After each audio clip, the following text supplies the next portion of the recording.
सत्यवादी चोर। संत नामदेव जी एक बार रात के समय कहीं जा रहे थे कि उन्हें एक व्यक्ति मिला। वह चोर था और चोरी करने निकला था।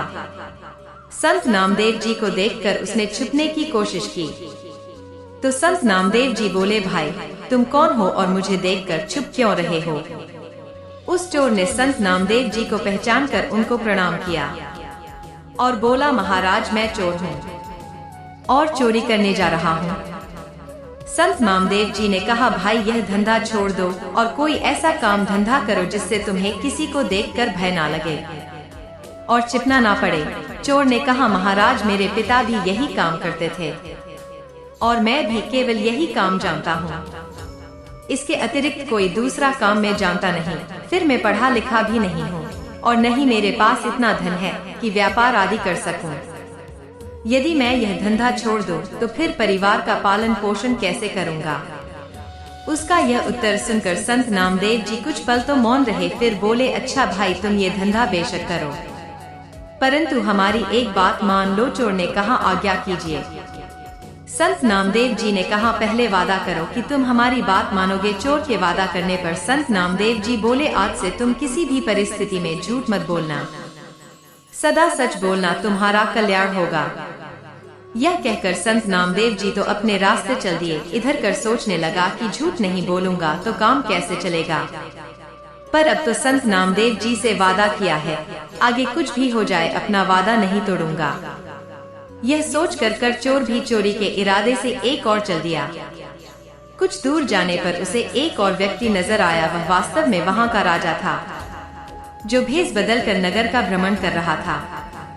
उसने भी चोर को देख लिया। राजा ने उस चोर से धीरे से पूछा, तुम कौन हो और इस समय कहाँ जा रहे हो? चोर मन ही मन विचार करने लगा कि झूठ तो मैं बोलना नहीं है, इसलिए सच बता देता हूँ, जो होगा देखा जाएगा। यह विचार कर उसने उत्तर दिया, मैं चोर हूँ और चोरी करने के इरादे से घर से निकला हूँ। राजा चकित हुआ, यह कैसा चोर है जो स्वयं ही बता रहा है मैं चोर हूँ? उसने आश्चर्य प्रकट करते हुए कहा, क्यों हंसी करते हो? तुम अवश्य कोई सैनिक अथवा गुप्तचर मालूम होते हो। चोर ने कहा, नहीं मैं मजाक नहीं कर रहा हूँ, मैं वास्तव में ही कर हूँ और चोरी करना मेरा धंधा है। राजा ने कहा, भाई चोर तो मैं भी हूँ, परंतु अभी नया नया ही यह धंधा शुरू किया है। अच्छा हुआ तो मिल गए, आज दोनों मिलकर चोरी करते हैं। यदि तुम्हारा ख्याल हो तो राजमहल में चोरी करें। चोर बोला, पागल हो गए हो क्या? राजमहल में कैसे? राजा ने कहा, घबराओ नहीं, मेरी बात ध्यान से सुनो। मैं पहले राजमहल में नौकर था, परंतु राजा ने किसी बात पर रुष्ट होकर मुझे नौकरी से निकाल दिया। क्योंकि राजा ने मुझे निकला था, इसलिए दूसरा कोई मुझे नौकरी देने को तैयार नहीं हुआ। इसलिए मैंने यह धंधा अपनाया। मुझे राजमहल के एक एक गुप्त द्वारा का पता है। चलो आज राजमहल में भाग्य आजमाते हैं।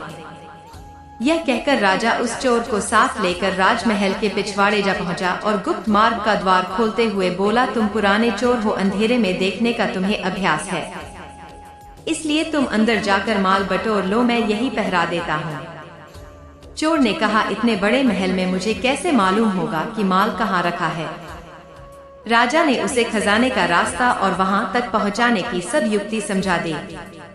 चोर अंदर घुसा और खजाने के द्वार पर जा पहुंचा। वहां दीवार पर एक चरखी लगी हुई थी। उसे घुमाते ही द्वार खुल गया।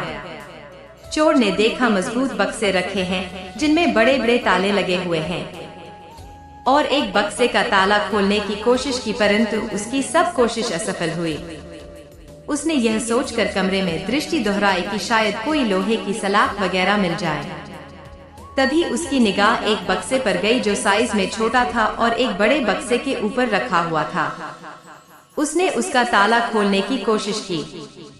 थोड़ी ही प्रयत्न में ताला खुल गया। उसने ढक्कन उठाकर देखा तो उसमें एक छोटी संदूकती के अतिरिक्त और कुछ न था। उसने संदूकती बाहर निकाल जैसे ही ढक्कन खोला, उसकी आंखें चमक उठी। उसमें 3 बहुमूल्य हीरे रखे हुए थे।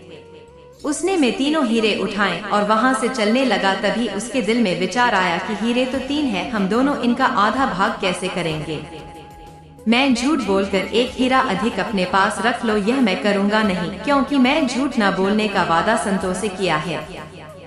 यह सोचकर उसने एक हीरा संदूक में वापस रख दिया और 2 हीरे लेकर महल से बाहर आ गया।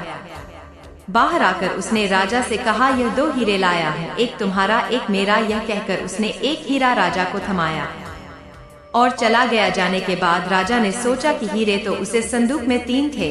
फिर उसने यह क्यों कहा कि मैं 2 हीरे लाया हूँ, चलकर देखना चाहिए। यह सोचकर राजा वहाँ गया तो क्या देखा है कि एक हीरा संदूक में ही रखा हुआ है। राजा बड़ा हैरान हुआ कि यह कैसा चोर है जो चोरी भी करता है और सच भी बोलता है। राजा ने खजाने का द्वार खुला छोड़ दिया और अपने शयन कक्ष में जाकर सो गया। सुबह हुई और थोड़ी ही देर में हल्ला मच गया कि राजमहल के खजाने में चोरी हो गई है। राजा ने अपने मंत्री को बुलवाया और चोरी के बारे में बतलाते हुए कहा, खजाने का द्वार खुला हुआ मिला है। अवश्य ही यह किसी भेदी का काम है, इसकी जांच करो और चोर का पता लगाओ। मंत्री जी आज्ञा पाकर खजाने वाले कमरे में गया। सब बक्से ज्यों के त्यों रखे हुए थे, केवल एक छोटे बक्से का ढक्कन खुला हुआ था, उसमें एक हीरा रखा हुआ था। मंत्री को पता था कि इस संदूक में 3 बहुमूल्य हीरे थे। सोचने लगा कि ऐसा प्रतीत होता है कि कर जल्दी में एक हीरा इसी में छोड़ गया, अब क्यों न यह हीरा में रख लूं। चोरी तो हुई ही है, चोर जब पकड़ा जाएगा तो वह लाख कहता रहे कि मैं 2 हीरे चुराए थे, उसकी कौन मानेगा। यह सोचकर उसने वह हीरा अपनी जेब में डाल दिया और फिर राजा को आकर सूचना दी कि शेष सब बक्से को ठीक ठाक रखे हैं, केवल वह बक्सा खोला गया है जिसमें 3 हीरे रखे थे।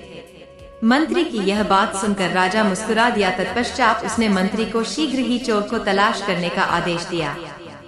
तलाश शुरू हुई और फौजियों द्वारा शीघ्र ही चोर को पकड़ लिया गया और राज दरबार में पेश किया गया। राजा ने चोर से पूछा, क्या रात को तुम्ही ने ताजमहल में घुसकर चोरी की है? चोर ने हाथ जोड़कर कहा, जी हाँ राजा साहब, परंतु मेरे साथ एक अन्य चोर भी इसमें शामिल था। मंत्री ने पूछा, वह कौन है, उसका नाम बताओ। और नहीं, यह जानता हूँ कि वह कहाँ रहता है। रात को पहली बार ही उससे मेरी मुलाकात हुई थी और उसी ने गुप्त द्वार से खजाने तक पहुंचने का मुझे रास्ता भी बताया था। मंत्री कहने लगा, क्या कहानी बनाई गई है? उसका नाम पता शीघ्र ही बता दो, वरना खाल खुजवा दी जाएगी। चोर ने कहा, चाहे मेरे साथ कोई भी सलूक करो, परंतु मैं सच कहता हूँ कि मुझे उसका नाम पता नहीं मालूम। मैं रात की सारी घटना आप लोगों को सुनाता हूँ। यह कहकर उसने रात की सारी घटना जो कि त्यों वर्णन कर दी और वह हीरा जो उसके पास था निकाल कर राजा के आगे रख दिया। सुनकर मंत्री क्रोध से भड़क उठा, तुम चोर हो, तुम्हारी बातों पर विश्वास नहीं किया जा सकता है। तुम खाते हो, तुमने 2 हीरे चुराए थे और एक अपने साथी को दिया था, परंतु चोरी तो तीनों हीरे हुए हैं। फिर तीसरा हीरा कहा गया। चोर के कुछ कहने से पहले ही राजा बोल पड़ा, मंत्री जी यह चोर ठीक कह रहा है।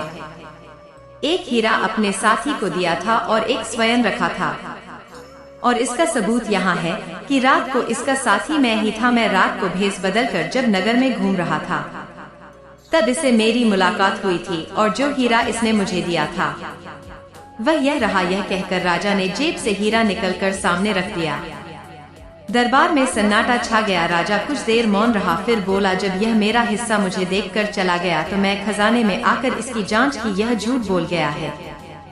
और मुझे वहां पहुंचकर यह देखकर बड़ी हैरानी हुई कि तीसरा हीरा संदूक में ही था।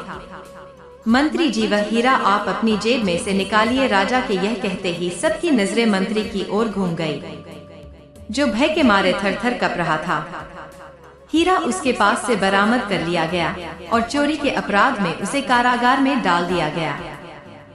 तब राजा ने चोर से कहा, तुम चोरी भी करते हो और फिर सच भी बोलते हो, उसका क्या रहस्य है?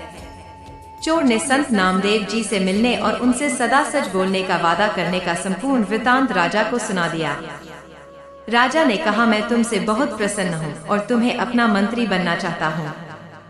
चोर ने कहा, राजा साहब आज मुझे आप मंत्री पद देने को तैयार हो गए हैं। मैं तो अब उनकी ही शरण में रहूंगा और उनके वचन अनुसार चलकर अपने जीवन का कल्याण करूंगा। ऐसा मैंने निश्चय कर लिया है। तत्पश्चात यह संत नामदेव जी की शरण में गया और उनकी संगति में सेवा और सुमिरन करके उसने परम पद की प्राप्ति की।